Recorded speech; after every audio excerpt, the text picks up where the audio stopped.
ప్రపంచ మహిళా దినోత్సవం సందర్భంగా మహిళా సోదరీమణులకు మరియు మా జై భీమ్ ఫెడరేషన్ మహిళా సభ్యులకు మహిళా దినోత్సవ శుభాకాంక్షలు.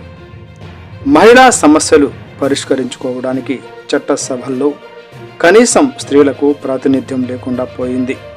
కనీసం స్వాతంత్రం వచ్చినా ఖండించి స్త్రీ మగవాడిలో సగభాగం, ఆస్తిలోకి సగభాగం, సమాన హక్కులు కల్పించాలి అని మైకుల ముందు ఎలక్షన్ కబుర్లు చెబుతూ 70 సంవత్సరాల కాలం గడిపారు. స్త్రీకి విముక్తి సాధ్యమని నమ్మిన వారికి ఏనాడు విలువ ఇవ్వలేదు.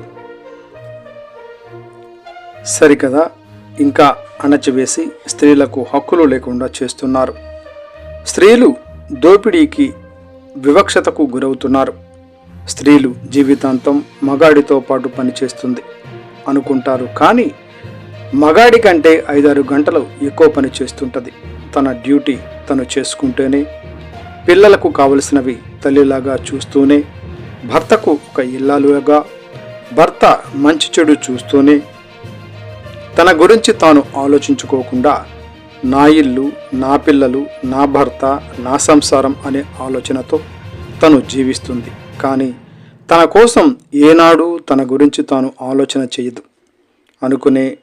అనుకోని వేధింపులు, అత్యాచారాలు, హింస, తల్లిగా, చెల్లిగా, భార్యగా, మగవానికి సగభాగం ఏ రోజైతే స్త్రీని చూస్తాడో ఆ రోజే స్త్రీకి గౌరవం దక్కుతుంది. అంతేకాని ఎక్కడ చూసినా కుప్పతొట్టిలో ఆడశిశువు, ముళ్ళ కంచెలో ఆడశిశువు. ఈ ఆడజాతే లేకపోతే ఈ పురుషుడు జీవితం శూన్యం. తెలుసుకో. ఇకనైనా ప్రతి స్త్రీ మన ఇంట్లో మన తల్లి, మన చెల్లి, మన అక్క, మన అనే భావంతో ఎప్పుడైతే స్త్రీని గౌరవిస్తామో అప్పుడే సమాజంలో స్త్రీకి ఉన్నత స్థానం ఇచ్చిన వారిని అవుతాము. జై భీమ్. జై భీమ్ ఫెడరేషన్ కేంద్ర కార్యాలయం, తెనాలి.